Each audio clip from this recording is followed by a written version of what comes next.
Hello guys, welcome back to my channel अर्थशास्त्र की नगरी। सो गाइस, जैसा कि आपने थंबनेल के अंदर देख ही लिया है, जी हाँ, हम बात करने वाले हैं क्लास 12th के प्री बोर्ड के मोस्ट इम्पॉर्टेंट क्वेश्चंस के रिगार्डिंग। किस टाइप का आपका जो है एग्ज़ाम पैटर्न जो है रहने वाला है, क्या क्या क्वेश्चंस आपके जो है एग्ज़ाम में आने की जो है पॉसिबिलिटी जो है, जिन क्वेश्चनों की कहीं ज़्यादा है उसके हिसाब से मैंने जो है आपके लिए प्रॉपर आपके प्री बोर्ड में जो है जितना सिलेबस जो है आपका प्री बोर्ड के अंदर आ रहा है उसके बेस पे आपका जो 18 तारीख को जो है एग्ज़ाम होने वाला है, किस तरीके का आपका क्वेश्चन का फ्रेमवर्क रहने वाला है, उसके बेस पे हमने जो है पेपर्स को जो है डिज़ाइन किया है। समष्टि अर्थशास्त्र के हमने कुछ क्वेश्चंस को लिया है, भारतीय अर्थव्यवस्था और विकास के कुछ क्वेश्चनों के लिया है। जिस तरीके का आपका पैटर्न अब जो है फॉलो हो रहा है, जिस तरीके के assertion reasoning, MCQ question, case study question जिस टाइप के अब एग्ज़ाम में आ रहे हैं, उसको देखते हुए ये पेपर जो है डिज़ाइन किया गया है। तो आप इसकी प्रैक्टिस जो है वो बहुत ही अच्छे से जो है कर सकते हैं। इनमें से आपके कई सारे ऐसे क्वेश्चंस होते हैं जो सीधे-सीधे आपके जो है एग्ज़ाम में फँसते हैं। तो इन क्वेश्चनों की प्रैक्टिस आप बहुत ही अच्छे से कीजिएगा।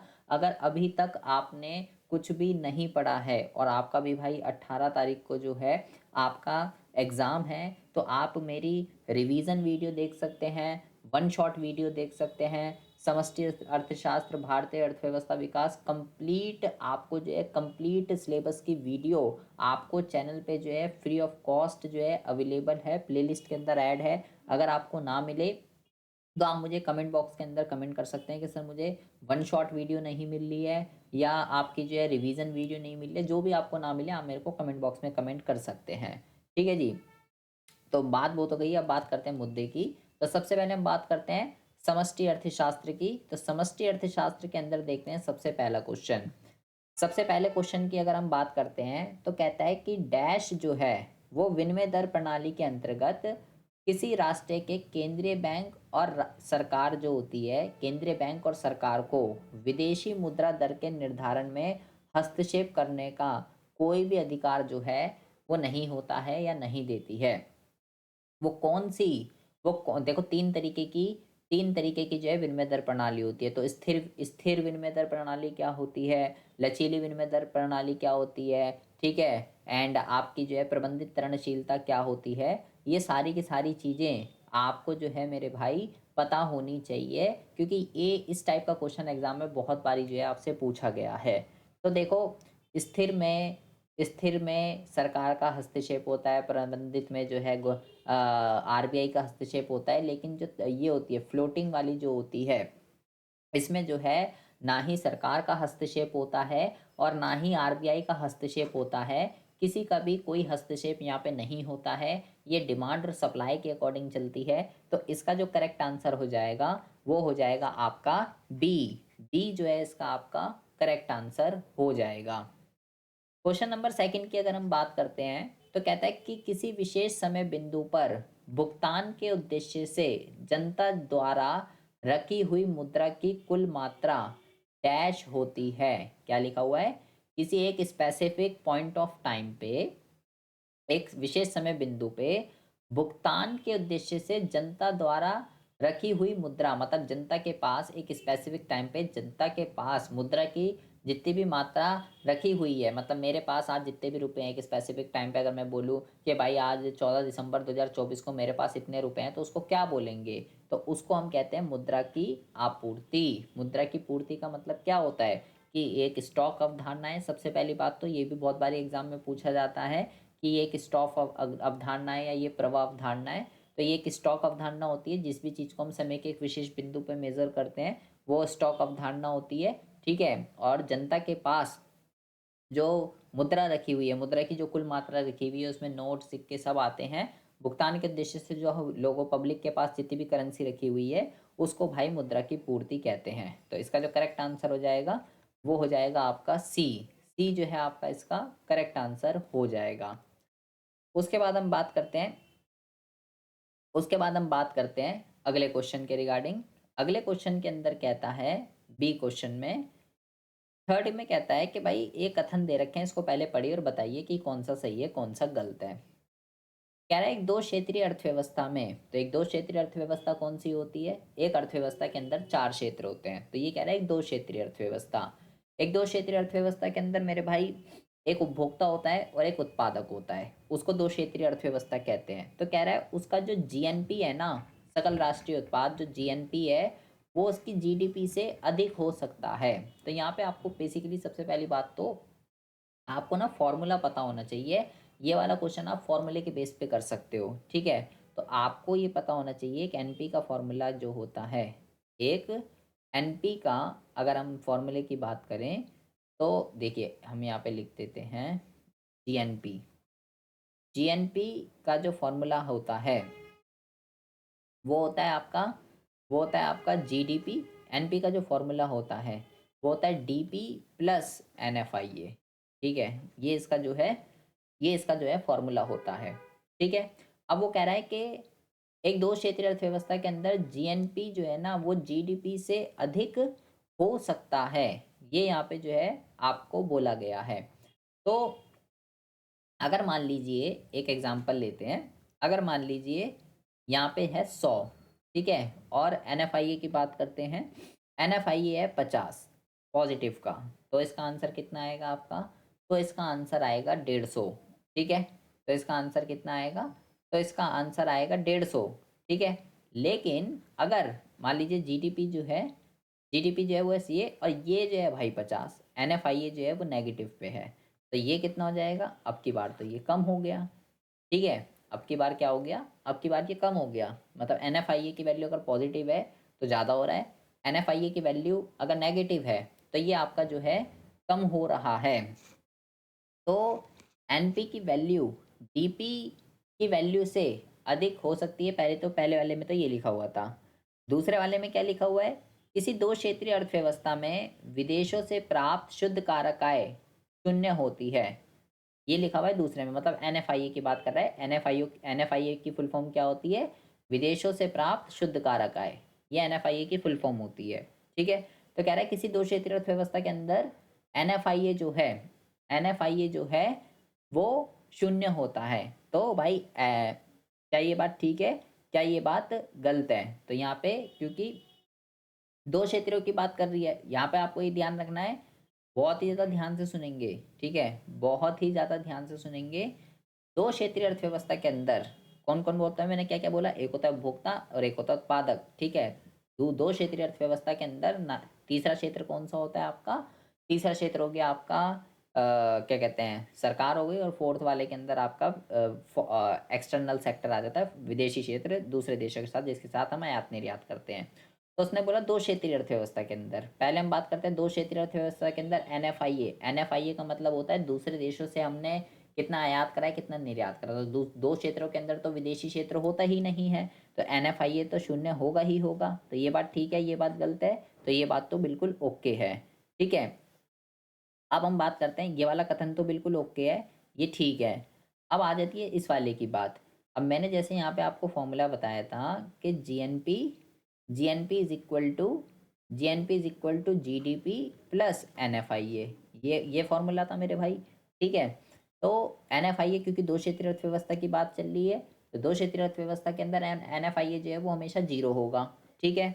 अब बात उसने बोला था कि जो जीएनपी है ना वो जीडीपी से अधिक हो सकता है, क्या ये बात ठीक है, क्या ये बात गलत है? तो ऐसा अब तो फिर तो यही रह गए, जीएनपी जीएनपी और जीडीपी, तो ये तो हमेशा क्या हो गए? ये तो हमेशा बराबर हो गए। तो ये वाली क्या हो गई बात? ये वाली बात यहाँ पे जो है गलत हो गई। तो कथन वन जो है वो गलत है और कथन टू जो है वो क्या है? सही है। तो इसका जो करेक्ट आंसर हो जाएगा वो हो जाएगा यहाँ पे आपका बी। बी जो है यहाँ पे इसका करेक्ट आंसर हो जाएगा। यहाँ बेसिकली जो पूरा का पूरा जो खेला है वो एनएफआईए का है। आपको ये पता होना चाहिए दो क्षेत्रीय अर्थव्यवस्था के अंदर, अगर एक दो क्षेत्रीय अर्थव्यवस्था है तो वहाँ एनएफआईए जो है वो मेरे भाई क्या होता है? दो क्षेत्रीय अर्थव्यवस्था के अंदर एनएफआईए जो है वो आपका शून्य होता है। अब हम बात करते हैं क्वेश्चन नंबर 4 की। क्वेश्चन नंबर 4 में कहता है क्वेश्चन नंबर 4 में कहता है अन्य सभी कारक समान रहने पे, मतलब सारे के सारे फैक्टर्स जो हैं वो क्या हैं आपके? सारे के सारे फैक्टर्स जो हैं वो कांस्टेंट अगर रहें तो डैश जो है ना डैश के कारण किसी राष्ट्र के भुगतान संतुलन के व्यापार अधिशेष उत्पन्न हो सकता है। कैसे व्यापार भुगतान संतुलन में व्यापार अधिशेष की बात कर रहा है, ठीक है। तो पहले तो आपको व्यापार अधिशेष का मेरे भाई मतलब पता होना चाहिए। व्यापार अधिशेष का जो है क्या मतलब होता है, ठीक है। पहले तो आपको भुगतान संतुलन का पूरा चैप्टर पता होना चाहिए और उसमें भी भुगतान संतुलन में भी व्यापार अधिशेष। तो व्यापार अधिशेष बेहतर वस्तुओं का निर्यात जब ज़्यादा होता है वस्तुओं के आयात से, उसको कहते हैं। तो पहले तो यहाँ पे वस्तु देखिए, वस्तुओं का, ठीक है, सेवाओं का नहीं, सिर्फ वस्तुओं का। तो ये तो सेवा हो गई, ये वाला तो हटा दीजिए, ठीक है। तो मैंने बोला जब निर्यात जो है, निर्यात जो है जब ज़्यादा होता है आयात से, वस्तुओं का निर्यात जब ज़्यादा होता है वस्तुओं के आयात से, तो जो है मेरे भाई व्यापार में अधिशेष होता है। तो यहाँ तो निर्यात में कमी लिखी है, ये भी हटा दीजिए। विदेशों को प्रेषित धन में वृद्धि, ये कोई वस्तु नहीं है। तो वस्तु कौन सी है, वस्तु है सिर्फ पहली, कॉफ़ी। कॉफ़ी एक वस्तु है और लिखा हुआ है जापान को कॉफ़ी के निर्यात में वृद्धि, हम निर्यात ज़्यादा कर रहे हैं तो ही तो होगा। तो मैंने बोला जब वस्तुओं का निर्यात ग्रेटर देन होता है वस्तुओं के आयात से, तो जो है व्यापार में अधिशेष होता है। तो इसका जो करेक्ट आंसर हो जाएगा वो क्या हो जाएगा मेरे भाई, फोर्थ का हो जाएगा आपका 1। ये जो है इसका करेक्ट आंसर हो जाएगा। अब हम बात करते हैं फिफ्थ क्वेश्चन की। फिफ्थ क्वेश्चन में कहता है कि मान लीजिए कि एक काल्पनिक अर्थव्यवस्था में जो केंद्रीय बैंक है ना, वो आरक्षित अनुपात को 10% से बढ़ाकर 25% कर देता है। मतलब CRR उसने बढ़ा दिया 10 से 25%।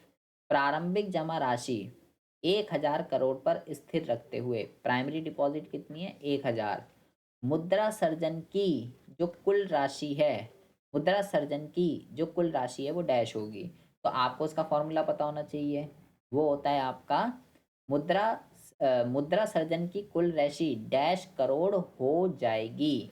तो देखो 1000 पे पहले कितना था 10%, तो 10% को हम कितना लिखते हैं, 10% हो गया आपका, 10% हो गया आपका 0.1, डेसिमल हटाएंगे 0, तो ये यहाँ पे आ गया 10,000 जब 10% थी।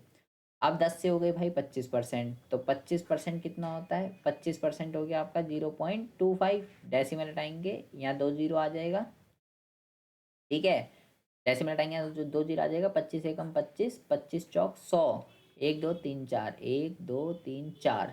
तो ये आ गया आपका मेरे भाई ये आ गया आपका यहाँ पे, इसको दोबारा से यहाँ पे देखेंगे, यहाँ पे देखिए 1000, ठीक है, और 25%, तो 25% है तो आप ऐसे लिख लीजिए चाहे और अच्छे से, 25 इंटू में 100, ठीक है, ऐसे कर लीजिए, 25 एकम 25, 25 चौक 100, और 1000 इंटू में 4, 1000 इंटू में 4 कितना हो गया, 1000 इंटू में 4 ये हो गया आपका 4000। तो आंसर कितना हो जाएगा आपका 4000। आपको जो है इसका फॉर्मूला पता होना चाहिए, मुद्रा सर्जन की कुल राशि, इसका फॉर्मूला क्या होता है, इसका फॉर्मूला आपका होता है प्राथमिक जमा, प्राथमिक जमा अपॉन में CRR, प्राथमिक जमा अपॉन में CRR, ये जो है इसका फॉर्मूला होता है, ठीक है। अगर हमें मुद्रा सर्जन की कुल राशि निकालनी है, ये फॉर्मूला आप लगा दीजिए, आपका आंसर जो है आ जाएगा। और इस पे कई सारे क्वेश्चन जो है एग्ज़ाम में पूछे गए हैं। उसके बाद हम बात करते हैं मेरे भाई सिक्स्थ क्वेश्चन की। सिक्स्थ क्वेश्चन के अंदर ये कहता है, सिक्स्थ क्वेश्चन के अंदर आपका ये कहता है कि पहचान कीजिए, सिक्स्थ क्वेश्चन के अंदर, कि इनमें से कौन सा जो विकल्प है ना, वो एक तो उपभोग यानी कि C, और प्रोज्याय यानी कि I, C और I के बीच अनुपातिक संबंध को दर्शाता है। C और I का रिलेशन कौन सा ऐसा है जो C और I का जो रिलेशन है वो उसको दर्शाएगा, ठीक है।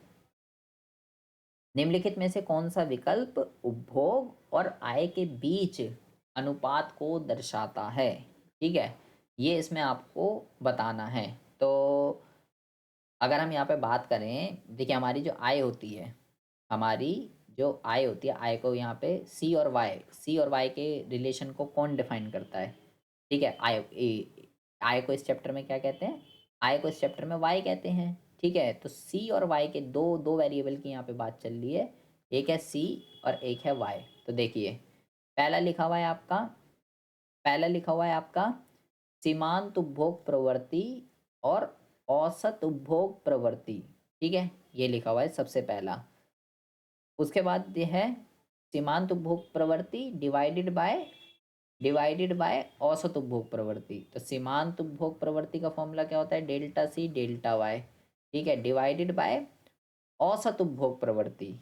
औसत उपभोग प्रवृत्ति क्या हो गया, औसत उपभोग प्रवृत्ति हो गया सी अपॉन में। ठीक है जी।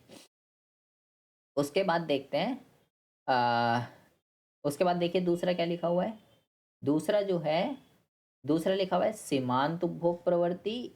ठीक है, सिर्फ साइन का चक्कर है आपको। देखो मैं यहाँ पे लिख देता हूँ, एमपीसी का क्या फॉर्मूला होता है, एमपीसी का फॉर्मूला होता है डेल्टा सी डेल्टा वाई। ठीक है, एपीसी का क्या फॉर्मूला होता है, एपीसी का फॉर्मूला होता है सी अपॉन में वाई।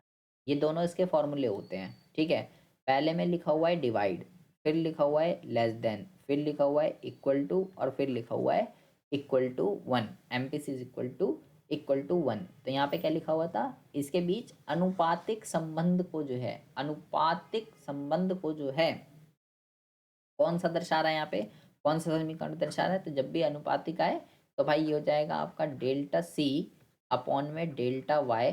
ठीक है, एंड अनुपातिक संबंध क्या हो गया इस टाइप का, सी अपॉन में वाई।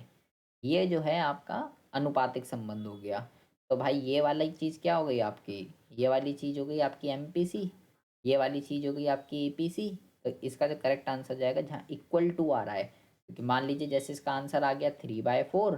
ठीक है, इसका आंसर आ गया मान लो 1/4, तो ये एक बीच में इक्वल टू का साइन हो गया।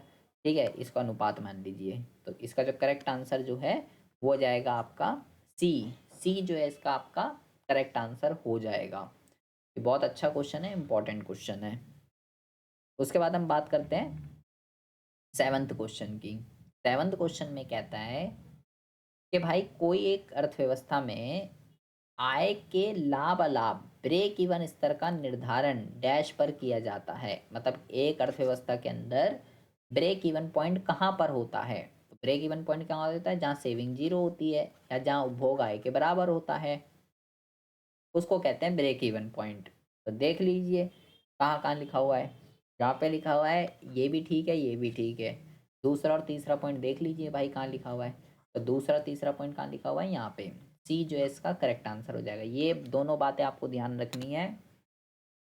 एक अर्थव्यवस्था के अंदर ब्रेक इवन पॉइंट वहाँ पर होता है जहाँ पे बचत जीरो होती है और उपभोग आय के बराबर होता है।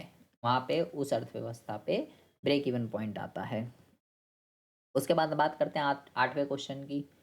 आठवें क्वेश्चन के अंदर कहता है कि भुगतान संतुलन का जो डैश खाता है ना, वो शेष विश्व पर वित्तीय दावों में निवल परिवर्तन को दर्शाता है। दो खाते होते हैं, एक होता है चालू खाता, एक होता है पूंजी खाता। चालू खाता किन लेन देनों को रिकॉर्ड करता है और पूंजी खाता किन लेन देनों को रिकॉर्ड करता है, पहले तो आपको ये पता होना चाहिए। चालू उनको रिकॉर्ड करता है जिससे एसेट और लाइबिलिटी में कोई भी इम्पैक्ट नहीं आता, और पूंजी उसको करता है जिनसे एसेट और लाइबिलिटी पे इम्पैक्ट पड़ता है। लाइबिलिटी को कहते हैं दावे। तो कौन सा खाता होगा, वो पूंजी खाता। पूंजी खाता जो है भुगतान संतुलन का, वो दूसरे देशों के साथ हमारे वित्तीय दावों में कितना चेंज आया है उसको रिकॉर्ड करता है। तो वो हो गया पूंजी खाता। दोनों ही खाते बहुत ही ज़्यादा इंपॉर्टेंट है, एग्जाम के पॉइंट ऑफ व्यू से क्वेश्चन फिक्स है, आता ही आता है। उसके बाद हम बात करते हैं क्वेश्चन नंबर 9 की। क्वेश्चन नंबर 9 में कहता है कि एक अर्थव्यवस्था के अंदर जो एपीएस है वो मेरे भाई इतना है, आय इतनी है, सी बार इतना है, तो निवेश गुणक का मूल्य क्या होगा। तो निवेश गुणक क्या होता है मेरे भाई, निवेश गुणक होता है आपका के। के का फॉर्मूला आपको जो है पता होना चाहिए। अगर आपको के का फॉर्मूला नहीं पता है तो फिर तो भाई दिक्कत हो जाएगी। ठीक है, तो देखिए यहाँ से आपको सबसे पहले तो एपीएस, एपीएस की अगर मैं बात करूँ तो एपीएस का फॉर्मूला जो होता है, एपीएस का, एपीएस कितना है आपका, एपीएस है आपका 0.4।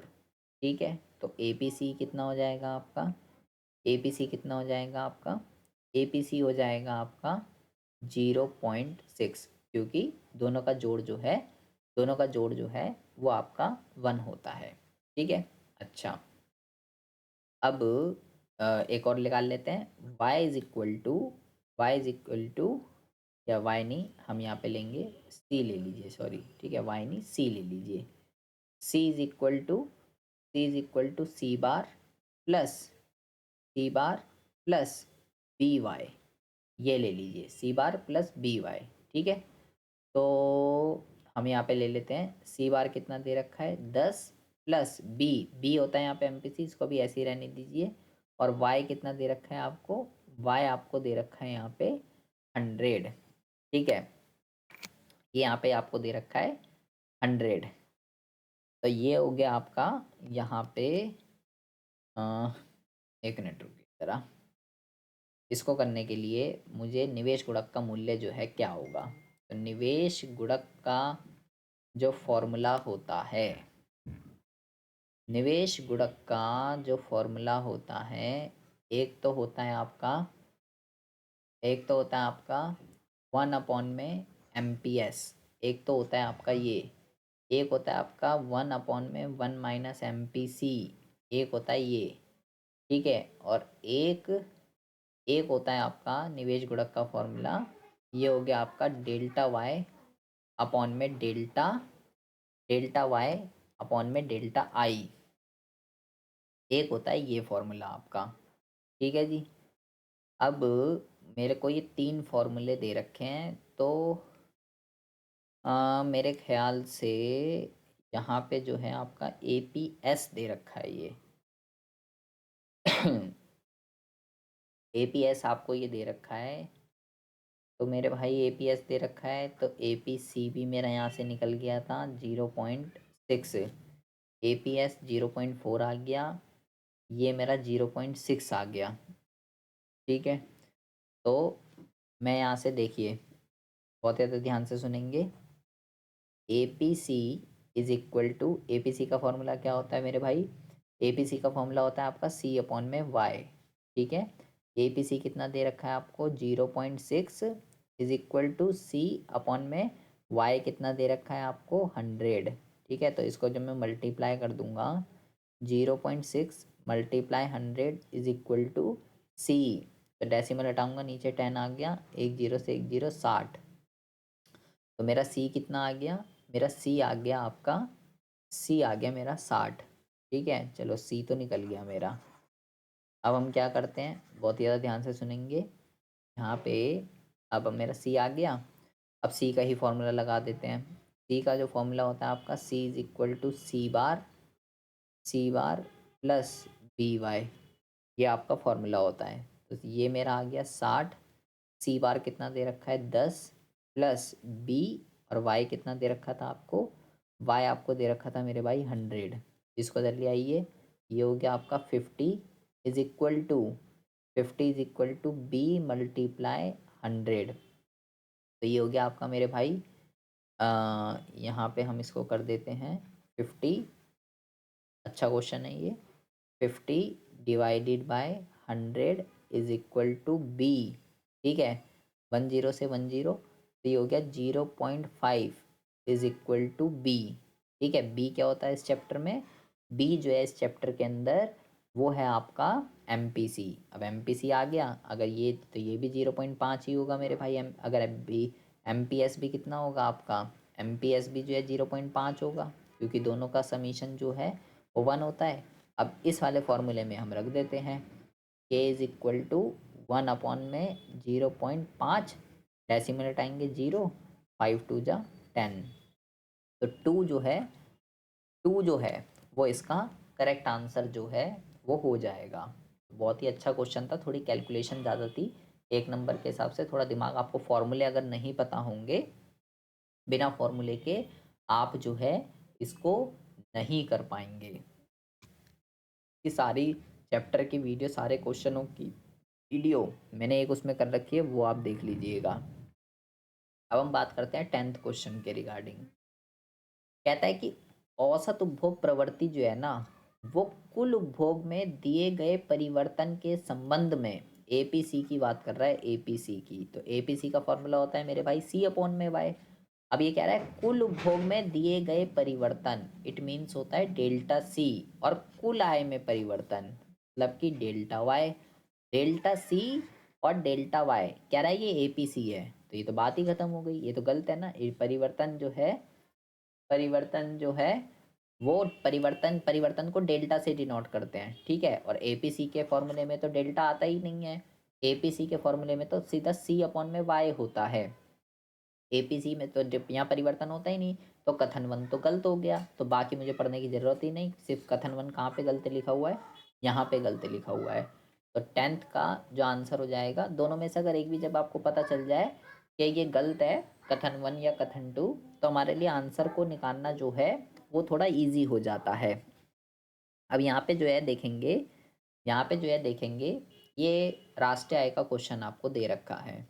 कहता है दिए गए आंकड़ों के आधार पे, नीचे डिजिट दे रखी है, साधन लागत पर एनवीए एट एफसी आपके इसको मूल्य की गणना करनी है। तो देखते हैं कैसे करेंगे। देखिए पहले तो मैं भाई मैं निकाल लूँगा अपना जीवीए एट एमपी, ठीक है। तो जीवीए एट एमपी कैसे निकलता है, बिक्री प्लस स्टॉक में परिवर्तन, ठीक है, बिक्री प्लस स्टॉक में परिवर्तन माइनस मध्यवर्ती उपभोग। मध्यवर्ती उपभोग कितना दे रखा है, 300, कच्चे माल का क्रय। तो ये कितना हो जाएगा, 1150। 1150 में से 300 को डिडक्ट कर दीजिए, तो ये कितना हो जाएगा मेरा, ये हो जाएगा मेरा 850। पहले मैंने जीवी एट एमपी निकाल लिया, जीवी एट एमपी निकाल लिया 850, ठीक है। अब करते हैं कन्वर्जन। तो यहाँ पे मैं लिख लेता हूँ जीवीए एट एमपी, कितना आ गया था मेरा 850, ठीक है। इन दोनों को प्लस करके ये डिजिट माइनस कर दी है। अब करते हैं कन्वर्जन। कन्वर्जन कैसे करते हैं, एनवीए एट एफसी को इक्वल टू रखेंगे जीवीए एट एमपी। कन्वर्जन कैसे करते हैं, नेट का फॉर्मूला क्या होता है, gross minus depreciation, value added ये ओके है। एफसी का फॉर्मूला क्या होता है, माइनस का एनआईटी। तो ये हो गया मेरे भाई 850 माइनस मूल्य ह्रास। तो मूल्य ह्रास तो दे ही नहीं रखा क्वेश्चन के अंदर, ये जीरो कर दीजिए। और अच्छा मूल्य ह्रास जो है, मूल्य ह्रास जो है मेरे ख्याल से यहाँ से निकाल लेंगे। देखो कितना कंफ्यूज करके दे रखा है, सकल निवेश और शुद्ध निवेश ये दे रखा है ना। तो सकल निवेश और शुद्ध में निवेश, इसका डिफरेंस 20 हो गया, या 20 लिख दीजिए। ये बहुत अच्छा क्वेश्चन है। देखो डेप्रिसिएशन कैसे दे रखा है, क्योंकि अभी मैं बताता हूँ कैसे आएगा। और एनआईटी यहाँ पे 20 लिख दीजिए, तो ये आ जाएगा आपका आंसर, ये आ जाएगा आपका आंसर 810, ये आपका आंसर आ जाएगा। ठीक है, पहले देख लेते हैं। 800 810 है जी, ठीक है। अब यहाँ पे देखो मैंने डेप्रिसिएशन कैसे निकाला है। अगर आपको मेरे भाई राष्ट्रीय आय का एक भी क्वेश्चन नहीं आता है, उत्पाद विधि कैसे होती है, आय विधि कैसे होती है, और व्यय विधि कैसे होती है, क्या क्या इसके फॉर्मूले होते हैं, कैसे इसके न्यूमेरिकल क्वेश्चनों को सॉल्व किया जाता है, एक एक डिटेल वीडियो, एक वन शॉट वीडियो भी बना रखी है मैंने 3-4 घंटे की, जिसमें तीनों मेथड मैंने करा रखे हैं। सारे इंपॉर्टेंट क्वेश्चंस मैंने उसके अंदर करा रखे हैं पूरी बुक के, ठीक है। इसके अलावा one shot video, separate video, revision video, सारी वीडियोस राष्ट्रीय आय की एक एक न्यूमेरिकल क्वेश्चन की जो है वो चैनल पे अवेलेबल है। आप उसको देखिए, न्यूमेरिकल क्वेश्चन फिक्स है, एग्ज़ाम में आता ही आता है, ठीक है। और एक से एक ट्रिक मैंने जो है, एक से एक ट्रिक मैंने जो है इसके अंदर बता रखी है कि कैसे इन क्वेश्चनों को सॉल्व किया जाता है, ठीक है। इसको दिखने में ये बहुत ज़्यादा टफ लगता है, लेकिन एक बारी जब आपको आ जाएगा तो ये बहुत इससे आसान, ये समझ लीजिए। एक बारी आपको जब कन्वर्जन करनी आ गया, आपको फॉर्मूला समझ में आ गया, तो इससे आसान फ्री के नंबर आपके लिए 3 से 4 नंबर, इसके अलावा कुछ भी नहीं है। तो इसको आप जो है अच्छे से समझिएगा। वीडियो ना मिले तो मुझे जो है कमेंट बॉक्स में कमेंट कर दीजिएगा। अब हम बात करते हैं अगले क्वेश्चन के रिगार्डिंग। अगले क्वेश्चन के अंदर ये कहता है, अगले क्वेश्चन के अंदर ये कहता है कि मुद्रा का जो अवमूल्यन होता है, मुद्रा का अवमूल्यन और मुद्रा का ह्रास के निहितार्थ समान है। कह रहा है दोनों सेम ही चीज़ है, मुद्रा का अवमूल्यन और डेप्रिसिएशन, ठीक है।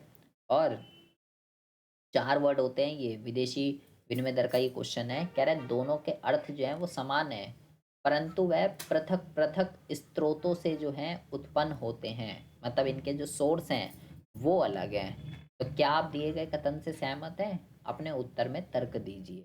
देखिए लिखता है हाँ। क्या लिखेंगे आप इसका आंसर में? मुद्रा का अवमूल्यन और मुद्रा का ह्रास से विदेशी मुद्रा के संदर्भ में घरेलू मुद्रा के मूल्य में गिरावट आ सकती है, जिसके परिणाम स्वरूप निर्यात आयातों में वृद्धि कमी हो सकती है, क्योंकि इससे घरेलू वस्तुएं अपेक्षित सस्ती या महंगी हो जाती है। लेकिन दोनों के सोर्सेज अलग अलग है। मुद्रा का अवमूल्यन और मुद्रा के ह्रास दोनों में निहितार्थ समान है, लेकिन मुद्रा का अवमूल्यन जो है वो किसके कारण होता है? वो सरकार द्वारा की गई कार्यवाही के कारण होता है, क्योंकि ये फिक्स फिक्स के अंदर दो वर्ड आते हैं। जब फिक्स विनिमय दर और लचीली विनिमय दर की जब आप वीडियो देख लेंगे तो आपको पता चलेगा एप्रिसिएशन, डेप्रिसिएशन, रीवैल्यूएशन और डीवैल्यूएशन, ये चारों वर्ड क्या होते हैं तो आपको समझ में आ जाएगा कि एक सरकार की वजह से होता है, जबकि दूसरा मांग और पूर्तियों की शक्तियों के कारण होता है। तो ये इसके अंदर आपसे पूछा गया है। ये बहुत इंपॉर्टेंट है, कई बार ये आपसे पूछा जाता है। फिर देखिए मैंने बोला था चालू खाता और पूंजी खाता दोनों आप पढ़ के जाएंगे, इंपॉर्टेंट है। तो चालू खाते के घाटे का अर्थ तथा इसके कम होने के पीछे के कारणों को रेखांकित कीजिए कि चालू खाते के अंदर घाटा कब होता है और उसको कैसे हम जो है कम कर सकते हैं, ये भी हमको जो है यहाँ पे बताना है। तो आप लिख देंगे कि चालू खाते के अंदर घाटा कब होता है? जब वस्तुओं सेवाओं का निर्यात और एक पक्षीय हस्तांतरण, इसकी जो प्राप्तियां हैं, ये तीनों इसके घटक लिख रखे हैं इसने, जब वो वस्तु सेवाओं का आयात और एक पक्षीय भुगतान से कम हो जाती है तो चालू खाते में घाटा हो जाता है। जब आपको बहुत ही अच्छे से चालू खाता का मतलब समझ में आ जाएगा और पूंजी खाते का मतलब समझ आ जाएगा, कंपोनेंट समझ में आ जाएंगे, तो आप इसको बहुत ही आराम से कर सकते हो। इसके घाटे को कम करने के लिए वस्तु सेवाओं के निर्यात और एक पक्षीय हस्तांतरण की प्राप्तियों में वृद्धि होनी चाहिए, ठीक है, और इसमें कमी होनी चाहिए, तो इसका घाटा कम हो जाएगा। इस तरीके से आप जो है जो उसने पूछा है वो आपको लिखना पड़ेगा कि क्या होता है और इसको कैसे कम किया जाता है। अगर आपने जो उसने पूछा है आप वो नहीं लिख रहे हैं, कुछ भी उल्टा सीधा लिखे जा रहे हैं, तो आपको नंबर नहीं मिलने वाले हैं। एग्जैक्ट जो उसने पूछा है उतना लिखिए, बाकी आपको कोई भी किसी भी तरीके की कष्ट की ज़रूरत नहीं है। देखिए अब हम बात करते हैं 13 क्वेश्चन के रिगार्डिंग। 13 क्वेश्चन में कहता है कि भाई सी बार दे रखा है, एम पी एस दे रखा है, वाई दे रखा है, आई दे रखा है। तो कहता है काल्पनिक अर्थव्यवस्था के अंदर ये डेटा दे रखा है, क्या अर्थव्यवस्था संतुलित अवस्था में है? वैध गणना के द्वारा अपने उत्तर का क्या करिए, अपने उत्तर का जो है औचित्य सिद्ध कीजिए। हमें बताना है कि अर्थव्यवस्था संतुलन में है या नहीं है। तो एम पी एस दे रखा है, तो मेरे भाई एम पी सी निकाल लेंगे, 0.9 यहाँ से आ जाएगा, ठीक है। एंड सी बार दे रखा है, वाई दे रखा है, सी भी निकाल लेंगे, ठीक है। सी निकाल लेंगे आपका C bar plus B, 0.9, M P C को ही बी कहते हैं इस चैप्टर में। बी और वाई कितना दे रखा है? वाई दे रखा है 2000, तो 25 प्लस को सॉल्व कर लेंगे, डेसिमल हटाएंगे, 0 एक 0 से एक 0, 1800 यहाँ पे आ जाएगा, ठीक है। 1825 ये आ जाएगा, सी भी निकाल लिया, ठीक है। अब आपको पता करना है अर्थव्यवस्था संतुलन में है या नहीं है, ये फॉर्मूला लगा दीजिए, Y is equal to C plus I. Y आपका दे रखा है 2000, ठीक है, सी मैंने निकाल ही लिया 1825, एंड ये है 25, 2000 इज इक्वल टू, ये आपकी इक्वेशन जो बन रही है, आपकी इक्वेशन जो बन रही है वो बन रही है आपकी 2000 जो है, आपकी वाई जो है वो ज़्यादा आ रही है, ठीक है। वाई जो है Y is equal to C plus I था, ठीक है। ये आ रही है आपकी 2000 इज इक्वल टू, ये आपकी है 1825 और ये है आपकी 25, तो ये तो 2000 जो है वो ग्रेटर देन है आपका 1850 से, तो अर्थव्यवस्था जो है वो संतुलन में नहीं है, ठीक है। किसी भी अप्रोच से कर सकते हो इसकी अर्थव्यवस्था के संतुलन वाले क्वेश्चन जो हैं, कई तरीके से हो सकते हैं, ठीक है। वाई इज इक्वल टू, दो तरीके की अप्रोचेज होती हैं, तो मैंने सारी अप्रोचेज का कौन सा फॉर्मूला लगाना है सब आपको बता रखा है। वो वीडियो अगर आपको ना मिले तो भाई मेरे से आप जो है ले लीजिएगा। अब आता है फिक्स क्वेश्चन, जो कि फेवरेट क्वेश्चन है सीबीएसई का। कहता है कि जब प्रत्याशित मांग प्रत्याशित पूर्ति से कम हो, मांग जो है वो कम है, पूर्ति जो है ज़्यादा है, तो परिणाम स्वरूप क्या होता है? अनपेक्षित माल सूची में गिरावट आती है। तो कह रहा है स्टॉक में जो है वो कमी आती है। अगर AD भाई इसमें 4 तरीके की सिचुएशन होती हैं। AD less than AS, AD greater than AS, S is equal S greater than I, S less than I। इसमें से एक क्वेश्चन फिक्स है, एक स्थिति फिक्स है, एग्जाम में आती ही आती है। इसको बहुत ही अच्छे से आप करके जाएंगे। ये फिक्स क्वेश्चन है, CBSE का एग्जाम में आएगा ही आएगा। क्या लिखना है इसके अंदर? क्या ये सिचुएशन होती है? मांग ज़्यादा है, मांग कम है, पूर्ति ज़्यादा है। ठीक है, तो भाई पूर्ति ज़्यादा है तो क्या होगा? उत्पादकों के पास माल सूची का एकत्रीकरण हो जाता है और माल सूची में अनपेक्षित वृद्धि होती है। जबकि ऊपर क्या लिखा हुआ था? ऊपर लिखा हुआ था गिरावट आती है। तो इसका आप क्या करेंगे? समर्थन करेंगे या खंडन? तो मैं खंडन करूंगा क्योंकि बात गलत लिखी हुई है। ठीक है, तो ये बात आपको जो है ध्यान रखनी है क्योंकि मांग ही नहीं है। तो मांग नहीं है, अबे जब डिमांड कम है, डिमांड कम है, सप्लाई ज़्यादा है, तो उत्पादकों के पास स्टॉक बढ़ेगा या घटेगा? अबे जब डिमांड ही नहीं है तो स्टॉक बढ़ेगा। यहाँ लिखा हुआ है गिरावट। तो ये कथन जो है, ये कथन जो है ये आपको यहाँ पे गलत दे रखा है। ठीक है, उसके बाद हम बात करते हैं 14 क्वेश्चन पे। 14 क्वेश्चन के अंदर कहता है कि भारतीय रिजर्व बैंक RBI सरकार के लिए वही कार्य करता है जो कि वाणिज्य बैंक आम जनता के लिए करती है। ये भी फिक्स क्वेश्चन है CBSE का। केंद्रीय बैंक के कार्य एग्जाम में आते ही आते हैं। तो यहाँ पे भारत सरकार के लिए केंद्रीय बैंक द्वारा किए जाने वाले किन्हीं दो कार्यों को समझाइए। तो इसको आप भाई बहुत ही अच्छे से करके जाएंगे कि केंद्रीय बैंक सरकार के लिए कौन से क्या कार्य करता है। ठीक है, सरकार का बैंकर जो है ना, सरकार का बैंक, अगर आप इसके नोट जारी करना, सरकार का बैंक, बैंकों का बैंक, अंतिम ऋणदाता, कई सारे इसके काम होते हैं। तो यहाँ पे सरकार का कार्य समझाना है। ठीक है, सरकार का पूरा जो काम है, क्या करता है RBI सरकार के लिए, वो वाले समझा दीजिएगा। ठीक है, पूरा का पूरा। कोई भी दो कार्य का मतलब ये नहीं कि जो आप नोट्स अंतिम ऋणदाता या नोट जारी करना वो समझा दो। सरकार का बैंक पूछा है उसने। अब हम बात करते हैं 15वें क्वेश्चन की।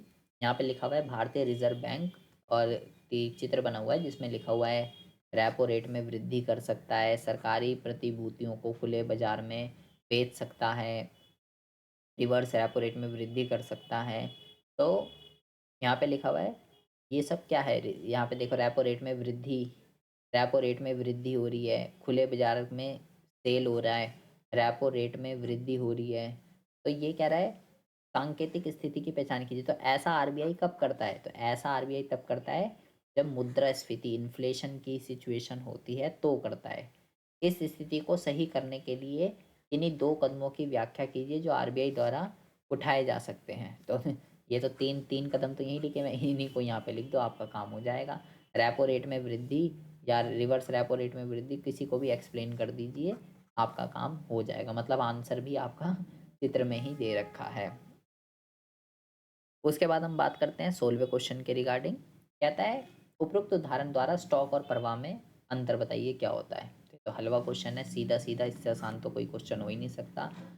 जिसको एक स्पेसिफिक पॉइंट ऑफ टाइम पे मेज़र करते हैं वो स्टॉक होता है, जिसको नहीं करते वो प्रवाह होता है। स्टॉक का एग्जांपल लिख दो, प्रवाह का एग्जांपल लिख दो। टंकी में भरा हुआ पानी, टंकी से बह रहा पानी, इस तरीके से आप इसमें लिख सकते हैं।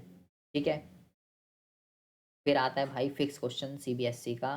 बाह्यताएं को नकारात्मक और सकारात्मक रूप में वर्गीकृत किया जा सकता है, परंतु ये आवश्यक नहीं कि सकल घरेलू उत्पाद में इनका सीधा संबंध हो। क्या आप इससे सहमत हैं? देखिए, GDP तथा कल्याण में 4 से 5 टॉपिक होते हैं। ठीक है, जिस 4 से 5 पॉइंट हैं जिसमें से एक पॉइंट फिक्स है, CBSE एग्जाम में देता ही देता है। ठीक है, तो मेरे भाई इसको आप बहुत ही अच्छे से कर जाएंगे। सकारात्मक बाह्यताएँ क्या होती हैं, नकारात्मक बाह्यताएँ क्या होती हैं। ठीक है, दोनों को पहले आप एक्सप्लेन करेंगे, दोनों का एग्जाम्पल लिखेंगे और ये कथन सही लिखा हुआ है बिल्कुल, ना ही सकारात्मक ना ही नकारात्मक, दोनों को ही GDP में शामिल नहीं किया जाता। तो कथन जो है वो तो बिल्कुल ओके लिखा हुआ है, बस सकारात्मक क्या होती है और नकारात्मक क्या होती है वो आप जो है दोनों का मीनिंग लिख देंगे। ठीक है, बहुत ही अच्छे से एक एक एग्जाम्पल देके यहाँ पे जो है आपको बताया गया है कि जी हाँ, बाह्यताएँ जो हैं उसका GDP के साथ कोई भी संबंध नहीं होता क्योंकि बाह्य कारकों का कोई बाजार नहीं होता है, उन्हें खरीदा या बेचा नहीं जा सकता। GDP तीसरे पक्ष पर होने वाले ऐसे किसी भी पॉजिटिव और नेगेटिव इफ़ेक्ट को ध्यान में नहीं रख सकती क्योंकि इनसे होने वाले लाभ, हानि और भुगतान इन पे जो है नहीं किए जाते। इसलिए इसका अर्थव्यवस्था के वास्तविक कल्याण पे इसका आंकलन जो है नहीं किया जा सकता। ठीक है जी। तो ये यहाँ पे जो है आप लिख देंगे पॉजिटिव और नेगेटिव एक्सटर्नलाइटीज़ क्या होती है। अब हम बात करते हैं 17वें क्वेश्चन के रिगार्डिंग। 17वें क्वेश्चन में कहता है 17वें क्वेश्चन में कहता है कि केंद्रीय बजट जो है 23-24 का, उसमें सूक्ष्म लघु और मध्यम एमएसएमई जो है मंत्रालय को 22,138 करोड़ के आवंटन का जो है प्रस्ताव किया गया था एमएसएमई सेक्टर के लिए। उस उद्देश्य की पहचान कीजिए और व्याख्या कीजिए जिसे सरकार प्रस्तावित व्यय के साथ प्राप्त करने का प्रयास कर रही है। तो ये सरकारी बजट के उद्देश्य से पूछा गया है, तो वहाँ पे आप देखेंगे एक उद्देश्य होता है आवंटन कार्य। इस उद्देश्य को समझा देंगे कि भाई सरकार जो है अ, आवंटित कार्य क्या होता है, ठीक है? इस पूरे उद्देश्य को समझा देंगे, सीधा-सीधा आपसे क्वेश्चन पूछा गया है। राजकोषीय घाटे और राजस्व घाटे की गणना कीजिए, इसका फ़ॉर्मूला लिख देंगे, इसका फ़ॉर्मूला लिख देंगे, इसके सूत्रों को उल्लेख कीजिए। बस दोनों के फ़ॉर्मूले लिख देंगे, ये तो आसान क्वेश्चन है, इसमें तो कुछ भी नहीं था। इसके और में भी एक क्वेश्चन दिया गया है, इसके और में बोला गया है, ये भी हलवाई क्वेश्चन है। इसमें बोला गया है कि कर राजस्व राजस्व प्राप्तियों का एक महत्वपूर्ण घटक होता है। इन्हें 2 श्रेणियों में वर्गीकृत किया जा सकता है, जैसे कि प्रत्यक्ष कर और अप्रत्यक्ष कर। तो प्रत्यक्ष कर क्या होते हैं और अप्रत्यक्ष कर क्या होते हैं? यहाँ पे टैक्स के टाइप आपसे पूछे गए हैं। हलवा क्वेश्चन है, बता दीजिए। जिसका भार टाला नहीं जा सकता वो प्रत्यक्ष, जिसका टाला जा सकता है वो अप्रत्यक्ष। ठीक है। दूसरे में कहता है बजट के 3 प्रकार होते हैं, घाटे का बजट, अधिशेष और संतुलित। क्या आप दिए गए कथन से सहमत हैं? अपने उत्तरों के साथ वैध कारण दीजिए। बजट के 3 प्रकार होते हैं, घाटे का बजट, अधिशेष और संतुलित। तो ठीक है, तीनों सही दे रखे हैं। तीनों का मतलब लिख दीजिए, घाटे का मतलब क्या होता है, संतुलित का मतलब क्या होता है, और अधिशेष का मतलब जो है वो क्या होता है। ठीक है, बहुत ही अच्छे से इसको आप एक्सप्लेन कर देंगे। ये हो गया मेरे भाई आपका पूरा का पूरा समष्टि। ठीक है। अब हम बात करते हैं अपनी भारतीय अर्थव्यवस्था और विकास की। भारतीय अर्थव्यवस्था विकास के अंदर सबसे पहले क्वेश्चन के अंदर कहता है कि अंग्रेजों ने भारत के आयात और निर्यात पे एकाधिकार नियंत्रण जो है बनाए रखा था, जबकि कुछ अन्य देशों जैसे कि शेष डैश के साथ शेष की अनुमति थी। क्या लिखा हुआ है? अंग्रेजों ने भारत के आयात निर्यात पर पूरा का पूरा एकाधिकार कर लिया था, मोनोपोली हो गई थी इंडिया के साथ। जबकि कुछ अन्य देशों जैसे कि कौन कौन से जैसे कि वो कौन कौन से देश हैं उनके साथ शेष की अनुमति थी। ठीक है, आप इनके साथ कर सकते हो। इनको छोड़कर बाकी आप जो भी चीज़ें हैं वो आप हमारे साथ ही करोगे। जैसे कि पहले लिखा हुआ है चीन, फिर लिखा हुआ है श्रीलंका और फिर लिखा हुआ है ईरान। तो इसमें से कौन सा देश ऐसा है? चीन, सिर्फ चीन ठीक है, सिर्फ चीन और श्रीलंका ठीक है, या क्या कहते हैं, चीन और ईरान ठीक है, या भाई सारे ही देश ठीक है? मतलब क्या क्या ब्रिटिश के टाइम पे हम इन तीनों देशों के साथ आयात निर्यात कर सकते थे उस टाइम पे, या नहीं कर सकते थे? ये आपको जो है बताना है। तो उस टाइम पे भी हम कुछ चीज़ें ऐसी थी जहाँ पे हम इन तीनों देशों का सहारा लेना पड़ता था, हम इन तीनों देशों के साथ आयात निर्यात कर सकते थे, हमें अनुमति थी। बहुत ज़्यादा इम्पोर्टेंट क्वेश्चन है, अच्छा क्वेश्चन है ये। ठीक है। उसके बाद लिखा हुआ है कि 1965 में 1965 में माओ ने क्या करा था, एक प्रोग्राम आरंभ किया था जिसके अंतर्गत छात्रों को और पेशेवरों को ग्रामीण क्षेत्रों में काम करने और सीखने के लिए भेजा गया था। उस प्रोग्राम का नाम बताना है। ये तो फिक्स क्वेश्चन है, ये बार बार आता है। उस प्रोग्राम का नाम है महान सर्वहारा सांस्कृतिक कार्यक्रम। ठीक है। ग्रेट लीप फॉरवर्ड क्या होता है, कम्यून प्रणाली क्या होती है, भाई आप चारों के चारों प्रोग्राम आप अच्छे से पढ़ के जाइएगा। क्वेश्चन फिक्स है, आता ही आता है, तो फिक्स का तो भाई आप अच्छे से ही पढ़ लो तो ज़्यादा अच्छा है। उस वैकल्पिक विपणन चैनल की पहचान कीजिए जो कि कहाँ पे चलती है, पंजाब, हरियाणा और राजस्थान में चलती है। तो उसको कहते हैं अपनी मंडी। ये चैनल जो है वो बेसिकली इन 3 स्टेट के अंदर चलता है। क्या होता है, क्या होता है? और ये सारी रायथू बाजार, उझावर मंडी, हरसपाल मंडी, अपनी मंडी, ये सब कहाँ चलते हैं, क्या होता है, इसके बारे में आप अच्छे से पढ़ के जाइएगा। ज़रूरी नहीं है पंजाब, हरियाणा, राजस्थान का ही आए, आपसे और भी इसके बारे में भी रायथू बाजार, उझावर ये भी बारे में भी पूछ सकता है। ठीक है, तो सारी मंडियों के बारे में आपको पता होना चाहिए। फिर कहता है कि इसमें से सही कथन बता दीजिए कौन सा है। स्वतंत्रता के उपरांत भारत ने समाजवादी अर्थव्यवस्था अपनाई, बिल्कुल गलत, मिश्रित अपनाई थी। भारतीय आर्थिक नियोजनों को पंचवर्षीय योजना के माध्यम से लागू किया गया था, बिल्कुल ठीक बात, यही सही है, यही ठीक है, तो यही हो गया आंसर, सही कथन पूछा था इनने। 1978 में चीन में प्रारंभ किए गए आर्थिक सुधारों के अंतर्गत विदेशी निवेशकों को आकर्षित करने के लिए डैश की स्थापना जो है की गई थी, विशेष आर्थिक क्षेत्र स्पेशल इकोनॉमिक जोन की स्थापना की गई थी, ताकि इन्वेस्टर जो अट्रैक्ट हो सके और वहाँ पे इन्वेस्ट कर सके। भारत, पाकिस्तान और चीन में से डैश का जो भौगोलिक दृष्टि है वो सबसे बड़ा राष्ट्र है। इनके 3 राष्ट्रों में इसका घनत्व जो है वो सबसे ज़्यादा क्या है, घनत्व क्या होता है और भौगोलिक दृष्टि क्या होती है, ये आपको बताना था। चीन का भौगोलिक क्षेत्र सबसे ज़्यादा है, ठीक है, और इसका जो घनत्व है वो सबसे ज़्यादा कम है, कम। घनत्व का मतलब होता है 1 किलोमीटर के दायरे में कितने लोग रहते हैं, ठीक है, तो उसको कहते हैं घनत्व। ठीक है जी, तो 23 का जो आंसर है वो बहुत क्या है, जैसे यहाँ अधिक भी लिखा हुआ है, अधिक का मतलब हो गया 1 किलोमीटर के पर भौगोलिक क्षेत्र मतलब वो ज़्यादा है, तो वहाँ 1 किलोमीटर के दायरे में कम लोग रहते हैं। इंडिया का अगर हम लेंगे घनत्व कम है तो 1 किलोमीटर के दायरे में ज़्यादा लोग रहते हैं। उसके बाद हम बात करते हैं 24वां। औपनिवेशिक सरकार द्वारा भारतीय कृषि का व्यवसायीकरण बलपूर्वक दमनकारी रूप से प्रारंभ किया गया था, बिल्कुल सही बात। खाद्य फसलों के उत्पादन को लागू करने के पीछे अंग्रेजों के दोहरे उद्देश्य थे। खाद्यान्न की फसलें, गेहूं चावल, अंग्रेज ये उगवाते थे, गेहूं चावल अंग्रेज तो जूट कपास नील की खेती करने के लिए कहते थे, तो ये तो कथन ही गलत है दूसरे वाला, तो ये हो जाएगा इसका करेक्ट आंसर। उसके बाद कहते हैं 25वें क्वेश्चन के अंदर कि अभिकथन और कारण दे रखा है। मानव पूंजी का जो बाजार है ना, मानव पूंजी का बाजार में व्यापार नहीं किया जा सकता, इसका कोई बाजार नहीं होता, जबकि इसकी सेवाओं का व्यापार किया जा सकता है। क्या ये ठीक है, क्या ये गलत है, बिल्कुल सही बात। मानव पूंजी अमूर्त प्रकृति की होती है, बिल्कुल सही बात, दोनों चीज़ें ठीक है। और क्योंकि ये अमूर्त होती है, इसको देखा नहीं जा सकता, तभी तो इसकी सेवाओं का व्यापार किया जाता है, क्योंकि सेवाएं भी अदृश्य होती हैं। तो ए जो है करेक्ट आंसर हो जाएगा इसका। बहुत अच्छा क्वेश्चन था ये, अच्छे से करके जाएंगे। मानव पूंजी एक बहुत अच्छा चैप्टर है।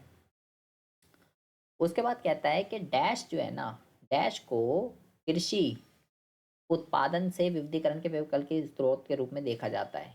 डैश को कृषि उत्पादन के विविधीकरण, तो हरित क्रांति, बागवानी, जैविक कृषि और परंपरागत कृषि, तो बागवानी जो है वो कृषि का एक ऑल्टरनेटिव है, विविधीकरण है, ठीक है। ये तो अलग अलग तरीके की क्रांतियां हैं, कृषि करने के टाइप है। बागवानी जो है एक विविधीकरण का मतलब होता है किसी एक जगह पे ना टिके रहो, मल्टीपल चीज़ों में डील करो। चीन में लागू किए गए डैश उपाय से जनसंख्या के साथ साथ लिंग अनुपात में भी गिरावट आई थी। क्या था वो, 1 चाइल्ड पॉलिसी, ठीक है। हरित क्रांति ने भारत को खदान में आत्मनिर्भर बना दिया था, परंतु पारिस्थितिक आधार पर इसकी जो है क्या की गई थी, आलोचना की गई थी। क्या ये बात ठीक है, क्या ये बात गलत है, तो आप इसके अंदर लिखेंगे हाँ।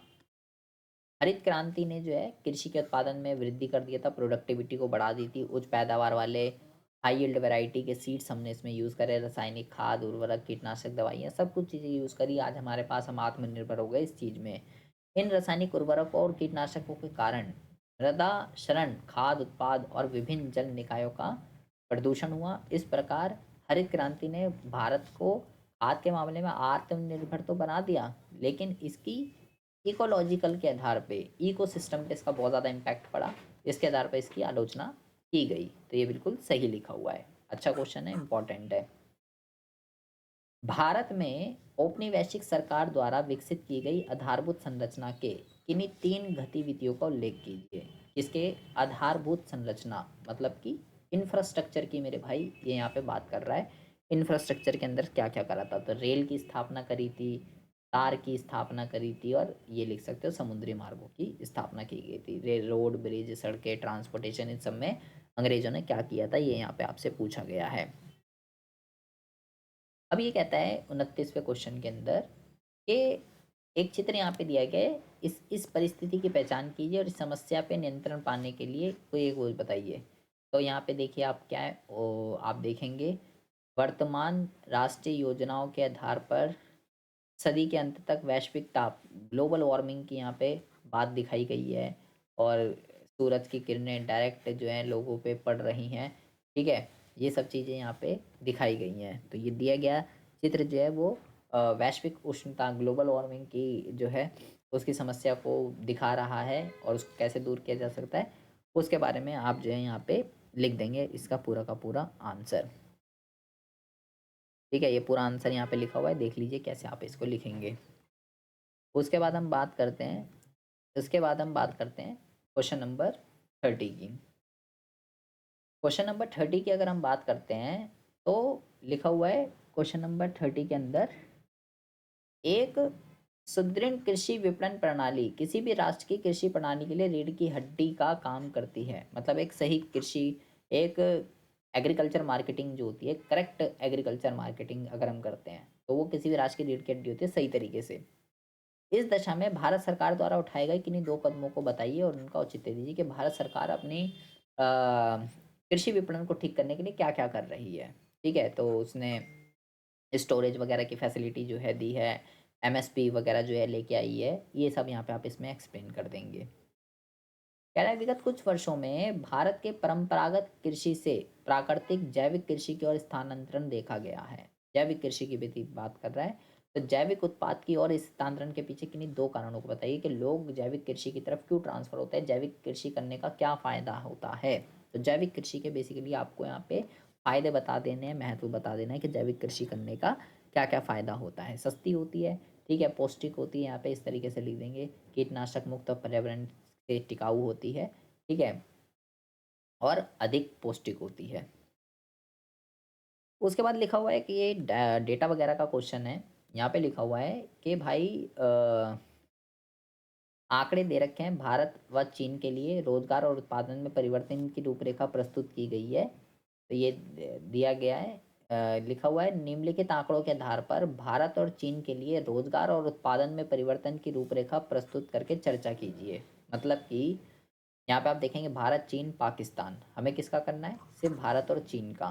ठीक है, यहाँ पे जीवीए का योगदान, जीडीपी में किसका कितना कितना योगदान है, और यहाँ कार्यबल, मतलब कि आप ऐसे लिखेंगे कि भारत में ये डेटा को यूज़ करके बस आपको एक्सप्लेनेशन लिखनी है। तो ये फ्री के नंबर होते हैं आपके लिए। आप लिखेंगे जैसे कि भारत में अगर हम प्राथमिक क्षेत्र की बात करें तो भारत में प्राथमिक क्षेत्र में जो जीवीए का योग कृषि का जो योगदान है जीवीए में वो 16% है, चीन में 7% है, तो भारत में ज़्यादा है।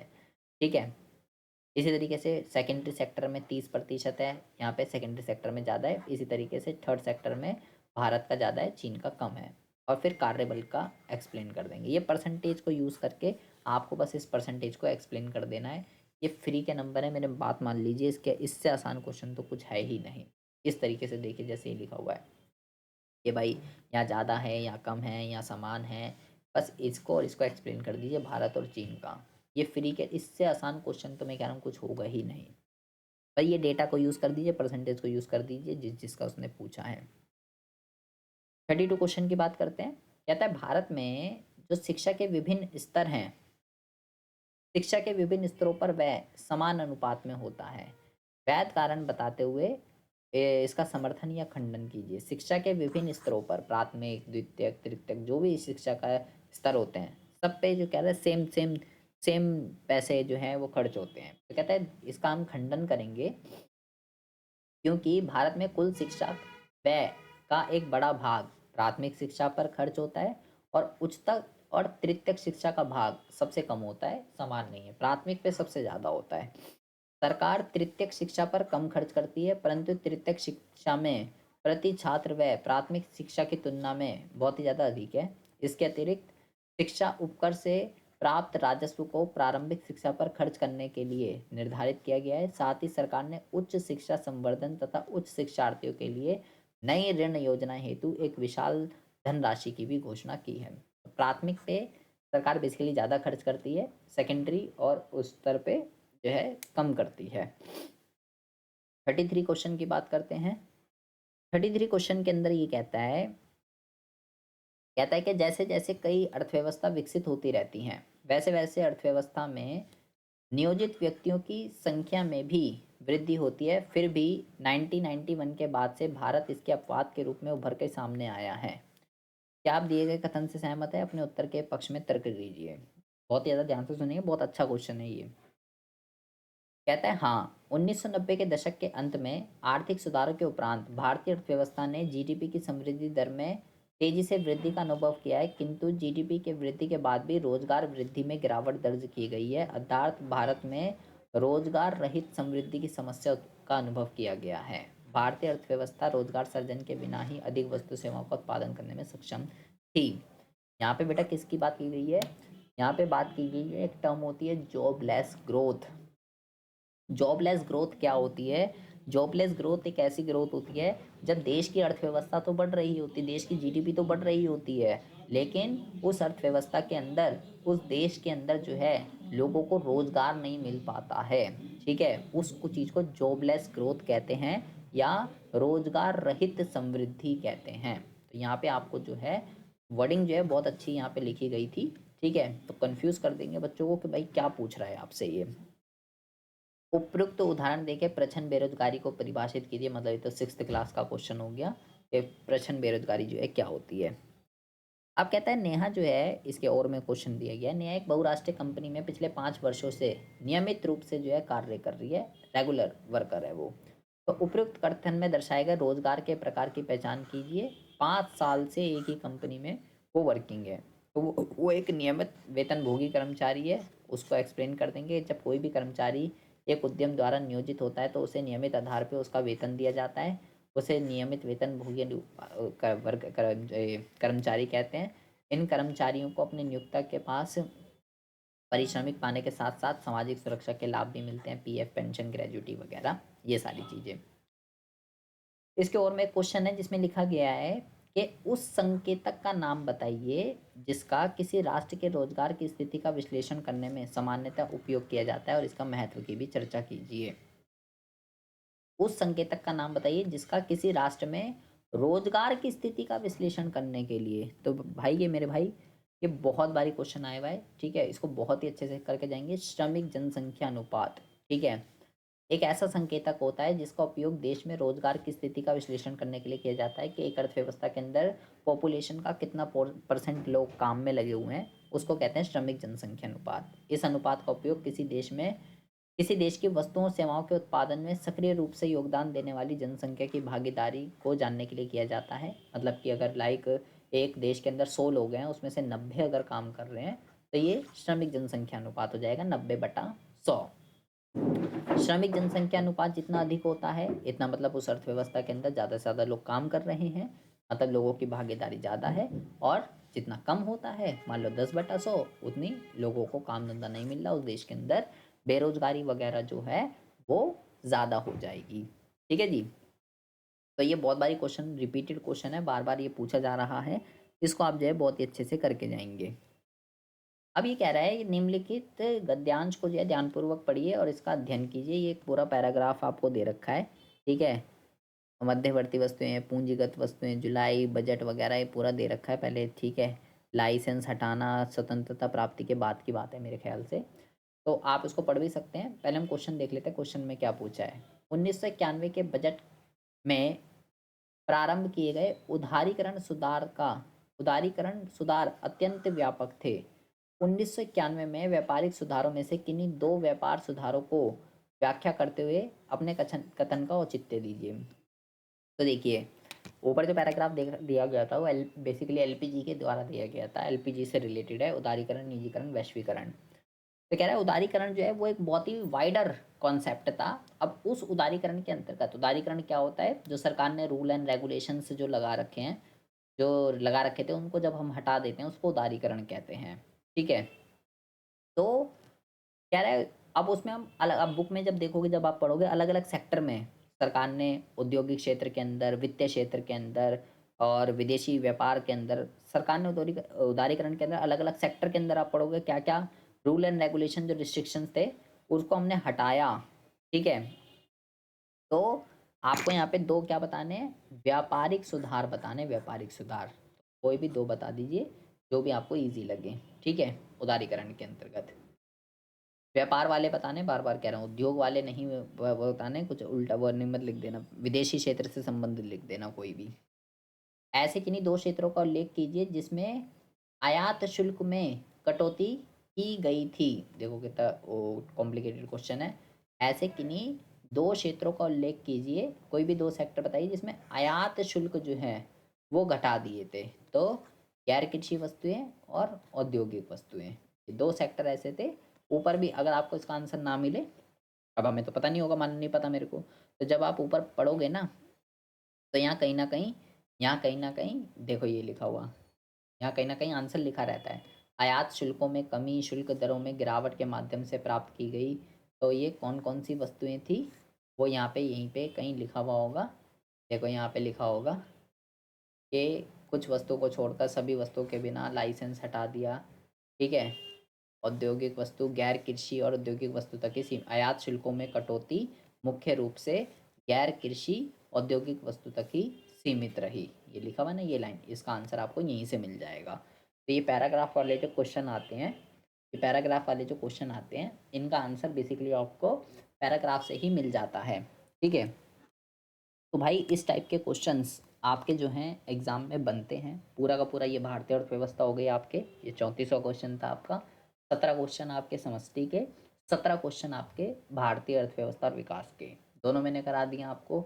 एमसीक्यू करा दिया है, एमसीक्यू मैंने क्वेश्चन आपको करा दिया है, असर्शन रीजनिंग कथन वाले सारे के सारे क्वेश्चन, एक एक क्वेश्चन मैंने आपको समझाया है, थ्योरेटिकल न्यूमेरिकल, कुछ भी इसमें आपको समझ में ना आ रहा हो, कोई भी डाउट आ रहा है, कोई भी इशू आ रहा है, आप मेरे को कमेंट बॉक्स में कमेंट कर सकते हैं।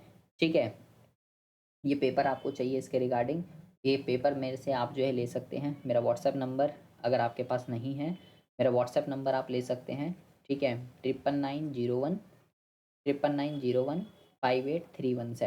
ये जो है मेरा व्हाट्सएप नंबर है। ठीक है, कोई भी आपको डाउट आ रहा है, कोई भी आपको इशू आ रहा है, कोई भी वीडियो आपको चाहिए, कोई भी क्वेश्चन आपको समझ में ना आ रहा हो, आप मेरे को व्हाट्सएप कर सकते हैं। ठीक है जी, मिलते हैं आपसे नेक्स्ट वीडियो में ऐसे ही इंटरेस्टिंग टॉपिक के साथ। तब तक के लिए have a good day, bye bye, take care.